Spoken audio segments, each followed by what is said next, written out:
that's where you get this ridiculous situation where quite often MPs were hiding in the toilets in order to avoid being counted out at the other end, so their name wouldn't actually be recorded as having voted the way they did. So after each vote, your listeners might be amused to know people go round the loos making sure there are no MPs still cowering in the toilets.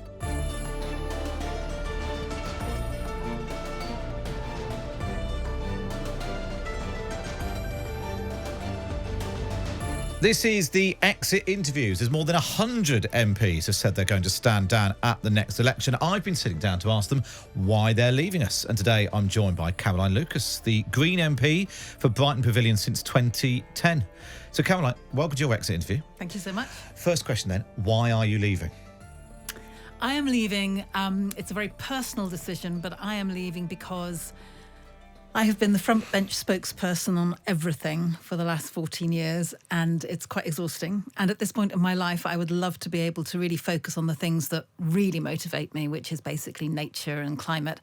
So it's certainly not any kind of conclusion that we don't need Greens in corridors of power. We absolutely do, and I should be doing my level best to get Sian Berry elected in Brighton Pavilion to replace me, Carla Denyer in Bristol, Ellie Chowns, Herefordshire, and Adrian Ramsey in Waveney Valley. So we've got some target seats. We're really hopeful of getting more Greens elected. But for me, at this point in my life, I want a bit of a break, and I want to be able to really focus on nature, basically, natural world. When you came in 2010, and obviously a lot of things happened in 2010 which hadn't happened before for a long time. You had a coalition government, which was all very new, and you were the first Green MP. So rewind back then to what you hoped, expected, experienced when you first arrived as the first Green MP. Well, it was an absolutely extraordinary moment, because this was the moment that so many thousands of people within the Green movement and the Green Party had worked for so many years, you know, getting this first MP, and the first time that a new party was taking its rightful place at the heart of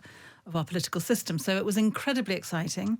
And I mean, I guess I knew that Parliament was pretty dysfunctional, perhaps not quite as dysfunctional as I discovered it was, but I had been in the European Parliament for 10 years, and so I'd had quite a lot of dealings with Westminster, and thought I knew what it was like. I suppose in some ways it's been harder to get things done than I expected, but on the other hand, it's also been easier to work with members of all parties, actually, as long as the issue that you're working on is one of common interest to them. So finding those allies, it's really just been underlined to me just how important it is, because I was going from a European Parliament where the Greens, I think at the point that I left, were a group of about 60, which is pretty exciting. And some of those Greens were also from parties that were in government, never mind just Parliament. So going from that to just me and my small staff team was quite a shock. Give us an example of the dysfunctionality of Parliament as you discovered it. Well, one of the things that I found most extraordinary was that a lot of MPs, a lot of the time, have no idea what they're voting on. And given the opportunity to find out, they're not terribly interested either. So my reason for saying that is that one of the little campaigns I waged when I first got there was the idea that when you have an amendment to a piece of legislation, it might be quite handy to have an explanatory statement to explain what the purpose of the amendment was, so that when you read in paragraph 3, little c.1, change and to or, obviously that means nothing unless you've done quite a bit of research to check out what that means. In the European Parliament, it was mandatory to give a short 50-word layperson's explanation. And I thought it would be a good idea to do that at Westminster. And it was just so interesting to see the size of the backlash. You know, the whips were horrified that their own party members might find out what they're voting for. And if you look at Hansard now, it is quite remarkable seeing all these MPs popping up to argue that they shouldn't know what they're voting for. And yet I had seen with my own eyes, you know, when the bell goes for the vote, you go through the aye lobby, the no lobby, and I've seen MPs, particularly Tory MPs, remonstrating with their whip, saying, "I'm not sure if I want to vote this way," and the whip literally pushes them over the sort of the boundary into the voting lobby. And the convention is that once you're in, you can't U-turn and come out again. So that's where you get this ridiculous situation where quite often MPs were hiding in the toilets in order to avoid being counted out at the other end, so their name wouldn't actually be recorded as having voted the way they did. So after each vote, your listeners might be amused to know people go round the loos making sure there are no MPs still cowering in the toilets, and that is the mother of all parliaments. So it strikes me it needs a bit of overhauling. In that sense, it's easier if you're the only MP, because presumably you whip yourself. I with myself so to something speak. No, well, it is easier in that sense, although it's a heck of a lot of work for my office. So one person on my team spends a heck of a long time trying to work out what we should be doing on each of the votes, which is a good discipline. I mean, it's good to know what you're voting And you're on. diligent about always voting. Unless there's a very good reason not to. Yeah. Yes. No, I think it's important. I mean, it feels more frustrating when you've got a government with a majority of, well, they started off with 80, didn't they? I've lost count of how much they've lost, but they've still got, you know that bar some extraordinary thing, they will continue to win. But nonetheless, I think recording your displeasure and opposition is an important thing to do when you can. You were the party leader when you came in as well. You had a high profile. You were your party leader till 2012. You came back a bit later as co-leader. Could you have more impact before you came into the Commons? That you get all entangled in the machinery of Parliament, but also the quotas and all of that sort of business. Were you able to campaign on the things you wanted to campaign on when you weren't an MP? I think the difference between those two states, if you like, is the platform that being an MP gives you. I mean, having those two little letters after your name is a bit of a passport in terms of getting media coverage and so on. And one of the reasons that I took the decision to leave the European Parliament after 10 years and stand for Westminster was it just became blindingly obvious that it didn't matter how many successes the Greens were having in the European Parliament. There was absolutely zero interest in that in the national media here and therefore in the national discussions and conversations. So if you want to influence policies, then the European Parliament was a very good place to do it.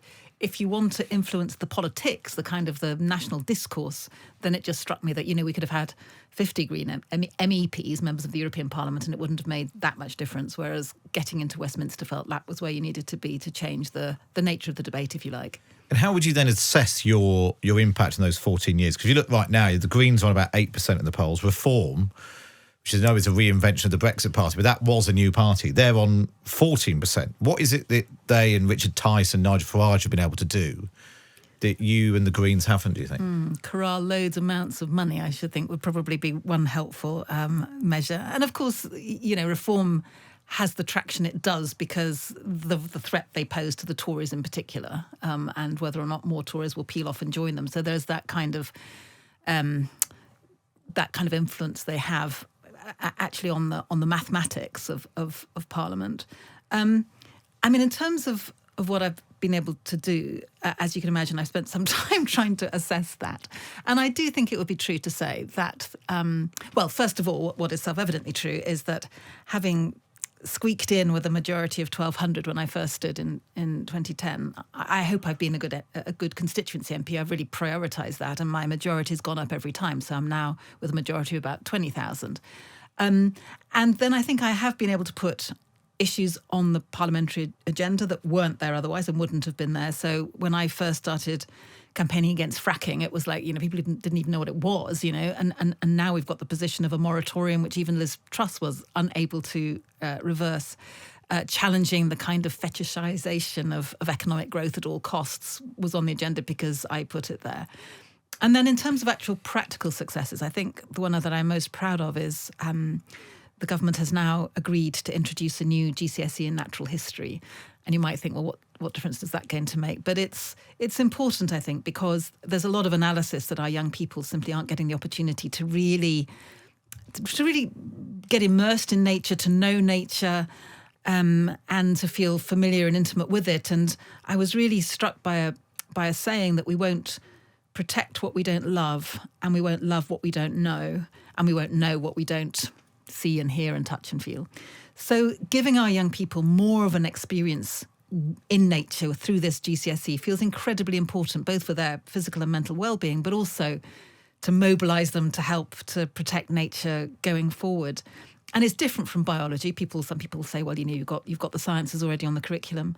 But I think the key difference is that whereas biology is more of the study of life systems, if you like, the beauty of the natural history GCSE is that it's the actual species, it's the fauna and flora, it's being able to name the things that become familiar to you. And I think there's just something about that intimacy with the natural world which is hugely important and that we lose at our peril. When you're trying to put forward something like that idea, a very sort of distinct standalone idea, are Conservative ministers receptive to it?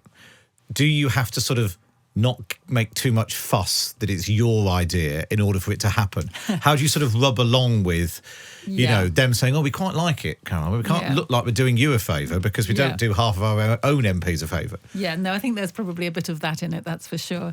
I mean, I do have to say that Michael Gove was extraordinarily helpful because he was the Secretary of State for the Environment when we, myself and Mary Colwell, whose original idea it was, when we first went to see him to discuss it. And because he had also been in the Education Department beforehand, he was able to make links for us into the Education Department. We then came across a wonderful man, Tim Oates, who works for one of the exam boards, OCR exam board, who was able to develop the curriculum. But it is true that when it all got announced at the Natural History Museum 18 months or so ago, I think by that time it was Nadeem Zahawi who was Education Minister. But there wasn't much discussion about where this idea came from. It was, the Tories are hurrah doing this. But that doesn't really matter as long as it gets done. That's what I care about. And you know it's there. And in terms, lots of MPs will come and go, and they wouldn't necessarily get a thing on on the statute book that they can point to. You mentioned fracking, and you were arrested in 2013 when you were an MP at a non-violent protest at the Quadrillas site in West Sussex. You were later acquitted of obstructing a public highway. But I remember even then it was a bit of a novelty, these sorts of environmental protests. There were quite a lot of them now, and they're bigger and noisier and more disruptive. Do you think they've gone too far? I don't know if you saw recently Chris Stark, the Chief Executive of the Climate Change Committee. He said climate campaigners are their own worst enemy. Do you think he's got a point? I wouldn't go that far, but I understand what he's saying. I think there is a really important role for peaceful protest. And when I did it myself, I did think about it very carefully because I recognised that I was already in a very privileged position of being able to raise questions with the Prime Minister directly and to put down early day motions and to use the machinery of Parliament to try to get this issue to get more focus. But the government was ignoring it, and it was and is the front line of the climate battle, if you like. So it did feel important to take a stand. I think that personally, the kind of direct action that works best is when it kind of tells its own story. So if you are literally sitting outside the fracking site, I think people can see why you might do that, and even if they don't agree with you, they get it. I think once you're throwing soup at Van Goghs, it's a harder... I'm not criticising that, but I just think it's a harder message to communicate. And therefore, if you're not careful, you do risk losing support because it just, for anybody that's not got the time to work out why you're doing that, it just looks more like vandalism than it does like protest. And what about targeting politicians? I mean, would you protest at Rishi Sunak's house as Greenpeace did, or Keir Starmer's house as a pro-Palestinian demonstration did? I mean, again, it's a personal thing, but personally, I think at a time when MPs are under very direct threat of their lives, as we've seen just tragically over the last few terms of Parliament, I think once you start being outside people's homes, that's kind of scary. I mean, if it's, maybe it's even if it's not scary for the MP themselves, it might be for their kids, for their spouses, whoever. So I think I draw a line between an office and between a workplace and people's personal homes. One of the things that actually has come up a lot in this interview is the abuse, the threat of violence. Is that something that you've experienced? I mean, I suppose you're not part of a government which is doing things, but is that something that you've been on the receiving end as well? I mean, I think it's awful that it has become so normalised, but I think like many, if not most MPs, there have certainly been death threats and I mean, the abuse online is just extraordinary. I mean, I hardly ever look at my Twitter anymore, which is really sad because in the early days, actually, it was nice and you would learn things from people who would reply to your tweets and it was actually quite an enriching experience, which kind of sounds very, very distant now, doesn't it? Because it's just so toxic. So I have been exposed to that, not as much as many, I know, but it's pretty depressing. It's interesting. Mike Friel, who's standing down. He said to me that after he announced why he was standing down, lots of MPs came to him and said, I've had death threats, I've had a stalk, I've had people go to prison. And he just didn't know anything about that. And he'd said that he'd actually approached the Speaker. And so there should be a process. It doesn't need to sort of list, maybe the MPs, but to lay out just the scale of what's happened. Do you think that would be helpful? I think it probably would. I mean, it might change the nature of the debate somewhat, and it might make people perhaps think twice and remember that these people whom you can absolutely detest their policies, but at the end of the day, they're human beings as we all are. If you listed at the beginning the target seats that you have in the general election this year, I mean, obviously the polls at the moment would suggest a big Labour majority, although it's a huge swing that they need, and who knows what would happen in the polls.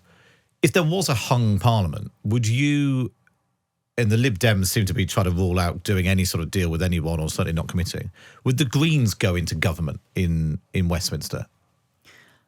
I find that very hard to imagine, in the sense that by going into government, I imagine there would be a requirement for some level of collective responsibility, and I think we would find that very hard.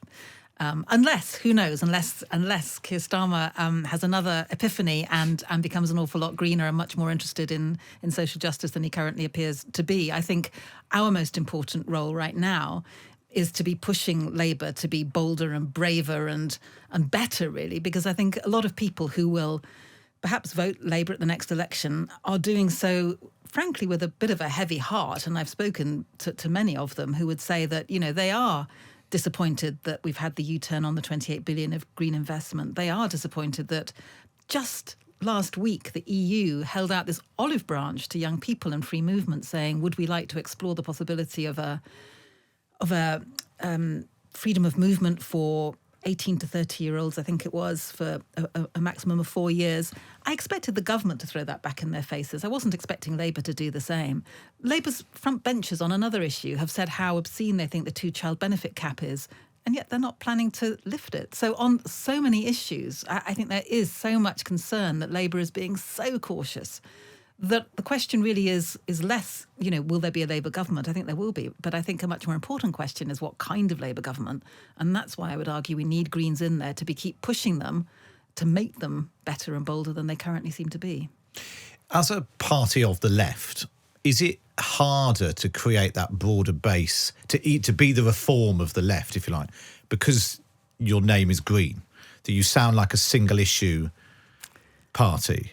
I don't know. That might have been true some years ago. I think the issue of the name now, I think, all parties want to be seen to be green, usually. I mean, there's a slight exception with Rishi Sunak right now, but normally most people see that green policies are a benefit. And I think, at a time when we've now got Greens on so many councils, I think there's about 750 councillors now, and we're in administration on around 10% of councils across England and Wales. I think when you've got a record like that, people know now, because they've seen it in practice, that Greens are, absolutely committed to the social agenda, housing, for example, and health, just as much as we are on environment and nature. So I think people recognise that and see the connections. I think perhaps more it's that we've had a Tory government of one sort or another for the last 14 years, and therefore what reform does or doesn't do, or UKIP before them, was materially relevant to the government. I think once we get a Labour government, if indeed we do, then there'll be much more interest in what impact the Greens will have on them, because then you're talking about a government, not just another party of opposition. Because you see that's where their votes are going. I want to talk about your book, Another England, How to Reclaim Our National Story. It says the right of hijacked Englishness, and you want to look at how we reclaim it. And I was really struck by, and I know this is sort of the point of the book, that you're so right that this isn't something the left talk about, Englishness, not even really Britishness. It's all sort of a bit squeamish and a bit BNP and all that. So why did you want at this point to tackle this issue? I think the answer to why at this point is because I think England is becoming a much more potent force in our culture and in our politics, and if anything is likely to become more so. And I say that because in Scotland, for example, notwithstanding the fact that the SNP are having a bit of a torrid time just now, there is nonetheless pretty solid support for a second referendum on independence. In Ireland and Northern Ireland, with the rise of Sinn Féin, there's now a discussion about a referendum on the reunification of Ireland before 2030. Even in Wales, there's a commission on the future of Wales, which has been one of the recommendations they put forward, is some kind of independence for Wales. So my case essentially is that within a generation, the United Kingdom as we know it may no longer be as we know it.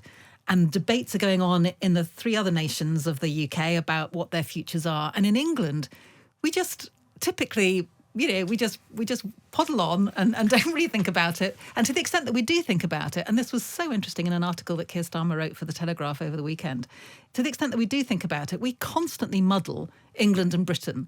So Keir Starmer had obviously been told that he needed to say something for St George's Day, which is coming up, and so he wrote this article yesterday about how Labour was the true party of England and St George's Day, and yet throughout the whole article he was using the words England and Britain totally interchangeably. And that, I just think, speaks volumes. I think there's an arrogance there that because, the Westminster government is based in London and there's an assumption that what's good for England is good for the United Kingdom as a whole. And we've seen it as well with the way in which Scotland in particular was treated through the Brexit referendum. There was no thought that if one of the nations of the UK voted differently from the others, what that would mean in terms of whether we should stay or whether we should leave, So we still went for the hardest of all Brexit, even though Northern Ireland and Scotland voted against and Wales and England voted in favour. So I think this idea of the UK as a union of 4 equal nations has been demonstrated to be the myth that it really is. And so who are you trying to reclaim Englishness from? I'm trying to reclaim Englishness from people like Boris Johnson and the populists and the right-wing governments, people who blather on to the extent they talk about England, that it's all about being world-beating and exceptionalist and imperial nostalgia. Boris Johnson rocks up in Myanmar and starts quoting Kipling and just doing the most ignorant things and offensive things. So it feels to me that there is a radical tradition of Englishness, which is around powers for access to the land, that for landless people has been a real thread through English history, through English literature, and we can reclaim some of these more progressive ideas about what England is, rather than feeling that it's a subject that's off limits and therefore we don't go there, and therefore we basically leave the pitch empty for the right to define what England is. And if we are coming to a point over the next, I don't know what it will be, 10 or 20 years, where England might stand alone one way or another, then I think it's important that progressives get onto the pitch and start to define what we think it is too. There's obviously a lot of conversation, particularly around St George's Day, about the England flag. Yeah. Would you fly the England flag at home? Do I wouldn't do it tomorrow, because I think you need to have the debate first. I think that just seeing people wrap themselves in a flag, as we do see now, Keir Starmer and the front bench, you rarely see any of them on any kind of video now without a flag somewhere, Yeah. But I think that's a bit lazy. It's not just a question of sticking a flag up. It is about a conversation about what England means to us, what kind of England we would like to see.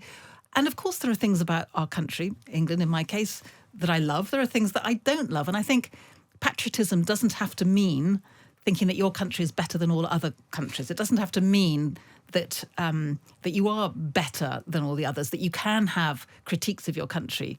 And I think I want that kind of nuance about what it means to be England. What do you think people would think of you if they saw an England flag outside your house? Well, this is something that I say in the book, that it almost depends where the house is. If it's in a middle class village, very ancient, next to the church, and there's a flag flying, that probably gives you a very different signal than if it's in an inner city estate, for example, because these things are so loaded. And I want to unload them a bit and have more a debate about what it is about England that we like and we want to support. And, things like the English football team is a perfect case in point, the multiculturalism that embraces. And Gareth Southgate, I think, has done more than almost anybody to kind of redefine England, meaning something that can belong to everybody. Rather than something that is exclusive and exceptionalist. I suppose one of those things where England ends up being in the eye of the beholder, because if Brighton, lots of people from other parts of England would come to Brighton and think, well, this isn't what I envisage of being Brighton. I suspect if we came to Brighton, we'd see more pride flags and probably Palestinian flags than England flags flying. Mm-hmm. Is that a problem with the left? Almost enthusiastic about flying any flag apart from the England flag? I don't know.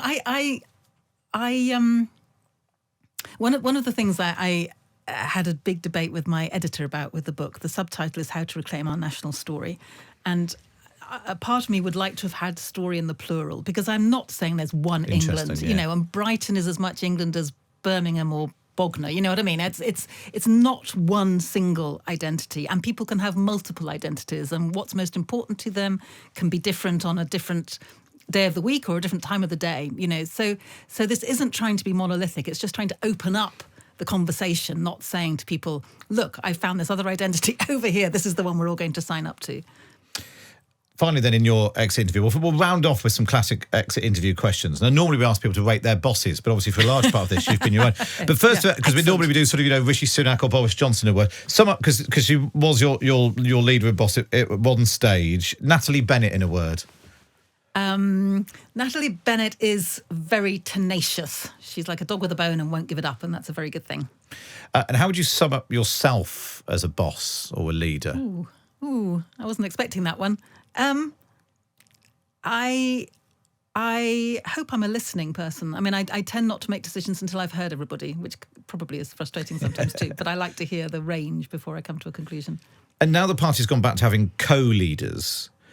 Do you think that hampers the party's ability to communicate? That when people knew you were not just you were the Green Party, never mind the leader of the Green Party. When you've got two people, it just sort of muddies it a bit. Do you think that holds you back? I was a co-leader too in the second period when I took the leadership, and I think it's a heck of a lot better than it was when I was the press officer for the Green Party back in 1987, when I think we had about 20 different spokespeople. I think that most people can get their head around two people, and it's increasingly done in other countries, and I think it's I think it's a very good thing. I think it's a practical thing in terms of ensuring people can get around the country and be in more than one place at once.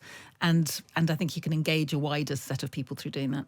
And you've been in there since 2010, all the many prime ministers and leaders of the opposition you've seen then, who would you most like to have had as your boss? Oh, God, that is such a low bar. I mean, can't I say none of the above? I mean, really, who would you want to have your boss? Well, is there a prime minister that you got on with, felt you could work with? I tell you that, it's come to something when I do look back to Theresa May with a level of affection and nostalgia. At a time, I mean, if you'd said that to me when she was Prime Minister, I would have been the first to remind you of all the things that she was doing that I didn't like, not least sending vans around London telling refugees to go home, which was unforgivable in my view. But she is mellowed, and when I hear her speak now from the backbenches, she speaks a lot more sense than almost anybody on that side of the house. Do you think actually, I mean, partly it's unfortunate circumstance that particularly post 2016. I mean, the conversation has been dominated by Brexit, then obviously COVID, then just a constant Tory psychodrama. Do you think there's a parallel universe where if those things hadn't happened, actually the green agenda, climate change, green jobs, green investment might have been higher up the sort of national conversation? I do, and I also think that one of the reasons we've had all of those things, not COVID obviously, but the other things that were kind of our own making, austerity and Brexit and so forth, you could link back to the voting system that we have. Back in 2010, it would have been perfectly possible under a PR system, if you look at the way the votes fell out, that Labour and Lib Dems could have got together rather than Lib Dems and Tories. And I would argue if that had happened, you would be less likely to have had the sort of austerity that we had. I think you almost certainly wouldn't have had Brexit. And actually somebody that I should pay tribute to, when you were asking me a moment ago about prime ministers, I was forgetting leaders of the opposition. And Ed Miliband, I think, really does get it on this issue. I don't think he's got as much power and influence within the front bench as I wish he did. But, those kinds of policies, I think, would have had much more of an airing. Would you recommend this job to a friend or family or someone you cared about? I would. I would make sure that they had a really strong support team around them, and good people to tell them when to stop, because it's a hell of a responsibility, and it does get you down sometimes. But at the same time, I mean, what a privilege to sit in that place and be a legislator and hold others to account. It's fantastic. So final question then in your exit interview, what will you do next? I wish I had a better answer to that question. I just can't wait to stop working 70 or 80 hours a week and to have the time just to sit back and breathe, to enjoy nature rather than banging on about it, and then decide. I mean, I want to work on nature and climate. I'm still going to be, I hope, active in some way on those issues, but exactly how that's going to happen, I don't yet know. And do you, like all other outgoing or former politicians, get all the offers for Strictly Come Dancing and I'm a celebrity. I and all haven't that. got them yet, so if anyone's thinking of it. It's only a matter of time. It's only a matter of time. Caroline Lucas, thank you for joining us for your exit interview. Thank you so much.